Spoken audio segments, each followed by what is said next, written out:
मधुबन के बाबा, मधुबन के बाबा मुरली वाले, आपका क्या कहना, आपका क्या कहना। ओम शांति। आज 5 दिसंबर 2025 के साकार मधुर महावाक्य हैं। आज मीठे मीठे बाप दादा बोले, मीठे बच्चे, यह पतित दुनिया एक पुराना गांव है। यह तुम्हारे रहने लायक नहीं। तुम्हें अब नई पावन दुनिया में चलना है। बाबा ने कहा, मीठे बच्चे, यह पतित दुनिया एक पुराना गांव है। यह तुम्हारे रहने लायक नहीं। तुम्हें अब नई पावन दुनिया में चलना है। बाबा ने आज प्रश्न पूछा, बाप अपने बच्चों को उन्नति की कौन सी एक युक्ति बताते हैं? तो उत्तर में बाबा कहते, बच्चे, तुम आज्ञाकारी बन बाप की मत पर चलते रहो। बाप दादा दोनों इकट्ठे हैं, इसलिए अगर इनके कहने से कुछ नुकसान भी हुआ तो भी रिस्पॉन्सिबल बाप है, सब ठीक कर देगा। तुम अपनी मत नहीं चलाओ, शिव बाबा की मत समझ कर चलते रहो तो बहुत उन्नति होगी। क्या कहा बाबा ने कि बाप दादा की मत पर चलते रहो। ओम शांति। पहली मुख्य बात, तो रूहानी बच्चों को रूहानी बाप समझाते हैं। क्या समझाते हैं? कि अपने को आत्मा निश्चय कर बैठो और बाप को याद करो तो तुम्हारे सब दुख दूर हो जाएंगे। वो लोग आशीर्वाद करते हैं ना, तो यह बाप भी कहते हैं, बच्चों, तुम्हारे सब दुख दूर हो जाएंगे। सिर्फ अपने को आत्मा समझ बाप को याद करो। यह तो अति सहज है। यह है भारत का प्राचीन सहज राजयोग। प्राचीन का भी टाइम तो चाहिए ना। लॉन्ग कितना लॉन्ग? बाप समझाते हैं, पूरे 5000 वर्ष पहले ये राजयोग सिखाया था। यह बाप बिगर कोई समझा ही नहीं सकते और बच्चों बिगर कोई समझ ही ना सके। गायन भी है कि आत्माएं बच्चे और परमात्मा बाप अलग रहे बहुकाल। बाप ही कहते हैं कि तुम सीढ़ी उतरते उतरते पतित बन पड़े हो। अब स्मृति आई, सब चिल्लाते हैं। क्या चिल्लाते हैं? हे पतित पावन बाबा आओ। तो बाबा कहते, कलयुग में ही तो पतित होते हैं, सतयुग में तो होते हैं पावन। वह है ही पावन दुनिया और यह पुरानी पतित दुनिया रहने लायक नहीं है। परंतु माया का भी प्रभाव कोई कम नहीं है। बाबा कहते, यहाँ देखो तो 100-125 मंजिल के बड़े बड़े मकान बनाते रहते हैं। इनको माया का पौम कहा जाता है। माया का जलवा ऐसा है, जो कहो स्वर्ग चलो तो कह देते हमारे लिए तो स्वर्ग यहाँ ही है। इनको माया का जलवा कहा जाता है। परंतु तुम बच्चे जानते हो, ये तो पुराना गांव है। इनको कहा जाता है नरक। पुरानी दुनिया से भी रौरव नरक। सत्य को कहा ही जाता है स्वर्ग। यह अक्षर तो है ना। इनको विशेष वर्ड तो सब कहेंगे, वॉइसलेस वर्ड तो ये स्वर्ग था। स्वर्ग को कहा ही जाता है वॉइसलेस वर्ल्ड। नरक को विशेष वर्ल्ड कहा जाता है। इतनी भी सहज बातें क्यों नहीं किसी की बुद्धि में आती हैं? मनुष्य कितने दुखी हैं, कितने लड़ाई झगड़े आदि होते रहते हैं। दिन प्रतिदिन बॉम्ब्स आदि भी ऐसे बनाते रहते हैं जो गिरे और मनुष्य खत्म हो जाए। परंतु तुच्छ बुद्धि मनुष्य समझते नहीं है कि अभी क्या होने वाला है। यह बातें कोई समझा नहीं सकते सिवाय बाप के कि क्या होने वाला है। पुरानी दुनिया का विनाश होना है और नई दुनिया की स्थापना भी गुप्त हो रही है। तुम बच्चों को कहा ही जाता है गुप्त वॉरियर्स। कोई समझते हैं क्या कि तुम लड़ाई कर रहे हो? समझते हैं? तुम्हारी लड़ाई है ही 5 विकारों से। सबको कहते हैं पवित्र बनो। एक बाप के बच्चे हो ना, तो प्रजापिता ब्रह्मा के बच्चे तो सब भाई बहन हुए ना। तो समझाने की बड़ी युक्तियाँ चाहिए। प्रजापिता ब्रह्मा के तो ढेर बच्चे हैं, एक तो नहीं, नाम है प्रजापिता। लौकिक बाप को कभी प्रजापिता नहीं कहेंगे। प्रजापिता ब्रह्मा है तो उनके सब बच्चे आपस में भाई बहन। ब्रह्मा कुमार कुमारियां ठहरे ना, परंतु समझते ही नहीं। जैसे पत्थर बुद्धि है, समझने की कोशिश भी नहीं करते। प्रजापिता ब्रह्मा के बच्चे भाई बहन हो गए, विकार में तो जा ना सके। तुम्हारे बोर्ड पर भी प्रजापिता अक्षर बहुत ज़रूरी है, यह अक्षर तो ज़रूर डालना चाहिए। सिर्फ ब्रह्मा लिखने से इतना ज़ोरदार नहीं होता है, तो बोर्ड में भी करेक्ट अक्षर लिख सुधारना पड़े, यह है बहुत ज़रूरी अक्षर। ब्रह्मा नाम तो फीमेल का भी है, नाम ही खुट गए हैं तो मेल का नाम फीमेल पर रख देते हैं। इतने नाम कहाँ से लाएं? है तो सब ड्रामा प्लान अनुसार। बाप का वफादार आज्ञाकारी बनना कोई मासी का घर नहीं है। बाप और दादा दोनों इकट्ठे हैं ना, समझ नहीं सकते हैं कि ये कौन है। तब शिव बाबा कहते हैं मेरी आज्ञा को भी समझ नहीं सकते हैं। उल्टा कहें या सुल्टा तुम समझो, शिव बाबा कहते हैं तो रिस्पॉन्सिबल वह हो जाएगा। इनके कहने से कुछ नुकसान हुआ तो भी रिस्पॉन्सिबल वह होने से वह सब ठीक कर देगा। शिव बाबा का ही समझते रहो तो तुम्हारी बहुत उन्नति होगी। परंतु मुश्किल समझते हैं, कोई फिर अपनी मत पर चलते रहते हैं। बाप कितना दूर से आते हैं तुम बच्चों को डायरेक्शन देने, समझाने, और कोई के पास तो ये स्पिरिचुअल नॉलेज है ही नहीं। सारा दिन यह चिंतन चलना चाहिए कि क्या लिखें जो मनुष्य समझें। ऐसे ऐसे सीधे अक्षर लिखने चाहिए जो मनुष्यों की दृष्टि पड़े। तुम ऐसा समझाओ जो कोई प्रश्न पूछने की दरकार ही न पड़े। बोलो, बाप कहते हैं अपने को आत्मा समझ मुझे याद करो तो सब दुख दूर हो जाएंगे। जो अच्छी रीति याद में रहेंगे वही ऊंच पद पाएंगे। यह तो सेकंड की बात है। मनुष्य क्या क्या पूछते रहते हैं, तुम कुछ भी नहीं बताओ। बोलो, जास्ती पूछो मत। पहले यह एक बात निश्चय करो, प्रश्नों के जास्ती जंगल में पड़ जाएंगे तो फिर निकलने का रास्ता मिलेगा ही नहीं। जैसे फॉगी में मनुष्य मूंझ जाते हैं तो फिर निकल नहीं सकते हैं, यह भी ऐसे है कि मनुष्य कहाँ से कहाँ माया की तरफ निकल जाते हैं। इसलिए पहले सबको एक ही बात बताओ। कौन सी? तुम तो आत्मा हो अविनाशी, और बाप भी अविनाशी है, पतित पावन है। तुम हो पतित। अब या तो घर जाना है या नई दुनिया में। पुरानी दुनिया में पिछाड़ी तक आते रहते हैं, जो पूरा पढ़ेंगे नहीं वह तो ज़रूर पीछे आएंगे। कितना हिसाब है, और फिर पढ़ाई से भी समझा जाता है कि पहले कौन जाएगा। स्कूल में भी निशानी दिखाते हैं ना, दौड़ी पहन हाथ लगा कर आओ, तो पहले नंबर वालों को इनाम मिलता है। यह है बेहद की बात, बेहद का इनाम मिलता है। बाप कहते हैं याद की यात्रा पर रहो, दैवी गुण धारण करने हैं, सर्व गुण संपन्न यहाँ बनना है।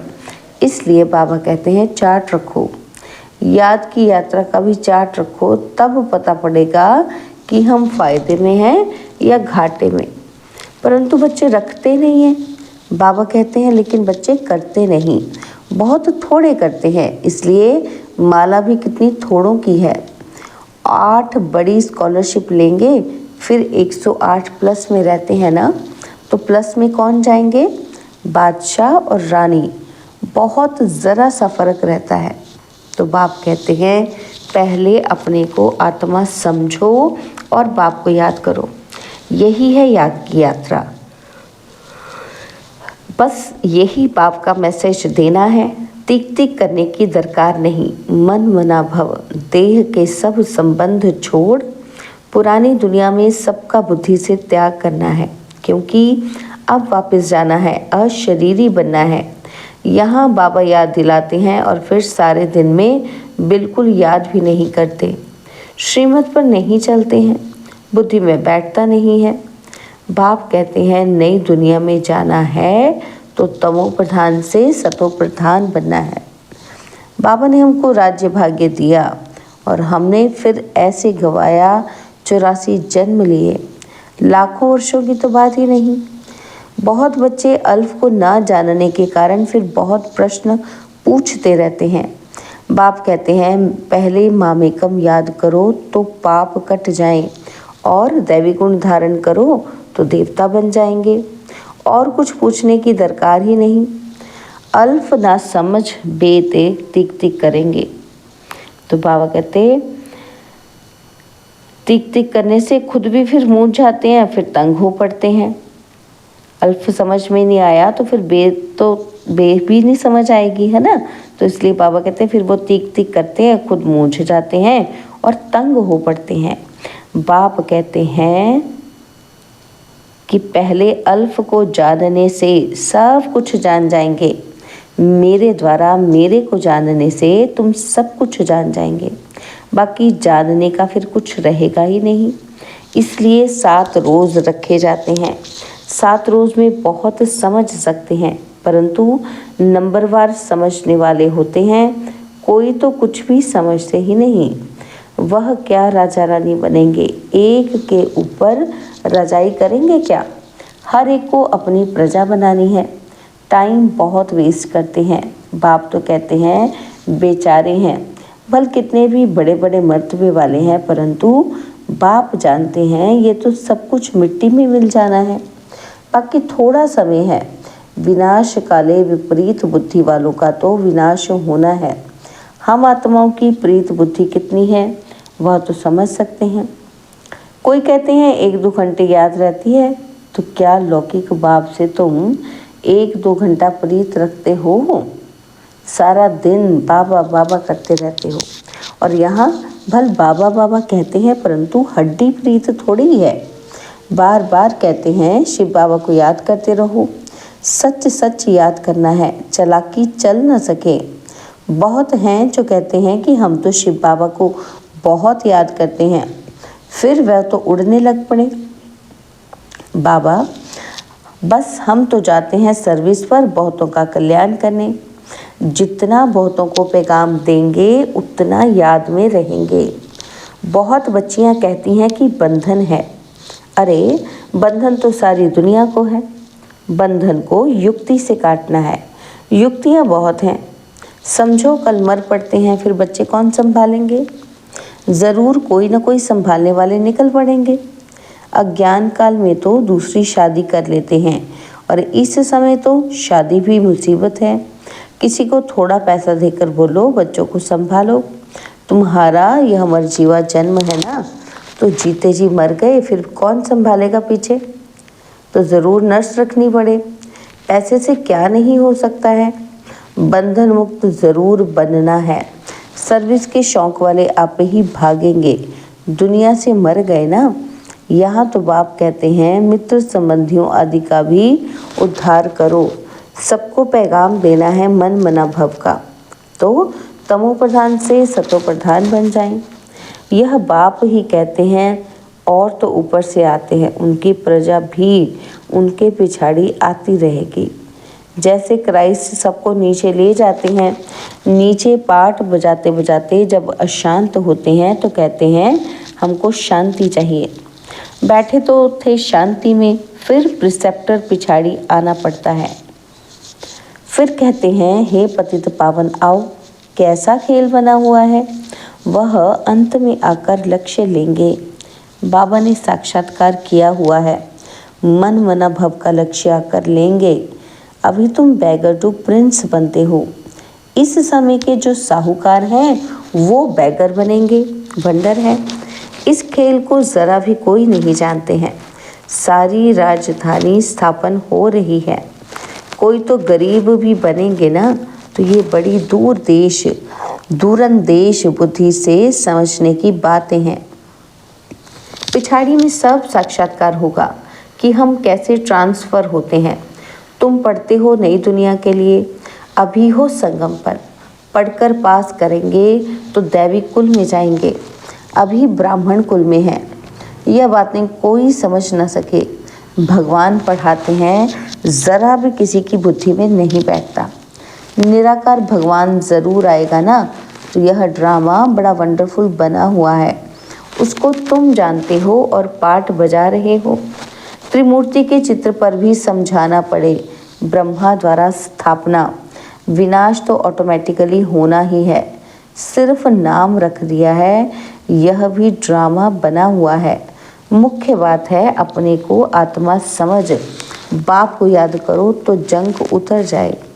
स्कूल में जितना अच्छी रीति पढ़ेंगे बड़ी आमदनी होगी। तुमको 21 जन्म के लिए हेल्थ वेल्थ मिलती है, कम बात है क्या? और यहाँ भल वेल्थ है परंतु टाइम नहीं है जो पुत्र पौत्रे खा सकें। बाप ने सब कुछ इस सेवा में लगा दिया तो कितना जमा हो गया। सबका थोड़ी जमा होता है, इतने लखपति हैं, पैसा काम आएगा ही नहीं, बाप लेंगे ही नहीं जो फिर देना पड़े। अच्छा, मीठे मीठे सिकिलदे बच्चों प्रति माता पिता बाप दादा का याद प्यार और गुड मॉर्निंग। रूहानी बाप की रूहानी बच्चों को नमस्ते। हम रूहानी बच्चों की रूहानी बाप दादाजी को दिलवा जान सिकवा प्रेम से नमस्ते। ओम शांति। प्यारे बाबा, मीठे बाबा, मेरे बाबा, शुक्रिया बाबा, शुक्रिया बाबा, शुक्रिया।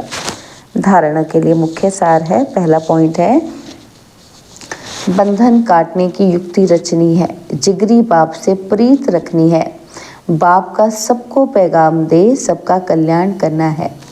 और सेकंड पॉइंट है दूरंदेशी बुद्धि से इस बेहद के खेल को समझना है। बैगर टू प्रिंस बनने की पढ़ाई पर पूरा ध्यान देना है, याद का सच्चा सच्चा चार्ट रखना है। बाबा ने आज वरदान दिया, संकल्प रूपी बीज को कल्याण की शुभ भावना से भरपूर रखने वाले विश्व कल्याणकारी भव। संकल्प रूपी बीज को कल्याण की शुभ भावना से भरपूर रखने वाले विश्व कल्याणकारी भव। बाबा ने समझाया कि जैसे सारे वृक्ष का सार बीज में होता है, ऐसे संकल्प रूपी बीज हर आत्मा के प्रति, प्रकृति के प्रति शुभ भावना वाला हो। सर्व को बाप समान बनाने की भावना, निर्बल को बलवान बनाने की, दुखी अशांत आत्मा को सदा सुखी शांत बनाने की भावना का रस व सार हर संकल्प में भरा हुआ हो। कोई भी संकल्प रूपी बीज इस सार से खाली अर्थात व्यर्थ ना हो, कल्याण की भावना से समर्थ हो, तब कहेंगे बाप समान विश्व कल्याणकारी आत्मा। स्लोगन है, माया के झमेलों से घबराने के बजाय परमात्मा मेले की मौज मनाते रहो। माया के झमेलों से घबराने की बजाय परमात्मा मेले की मौज मनाते रहो। अव्यक्त इशारे। अब संपन्न व कर्मातीत बनने की धुन लगाओ। तो बाबा कहते कर्मातीत बनने के लिए अशरीरी बनने का अभ्यास बढ़ाओ। शरीर का बंधन, कर्म का बंधन, व्यक्तियों का बंधन, वैभवों का बंधन, संभाव संस्कारों का बंधन, कोई भी बंधन अपनी तरफ आकर्षित ना करें। ये बंधन ही आत्मा को टाइट कर देता है। इसके लिए सदा निर्लिप्त अर्थात न्यारे और अति प्यारे बनने का अभ्यास करो। अच्छा, ओम शांति। और अब यह एक बहुत अच्छी वीडियो भी जरूर देखें।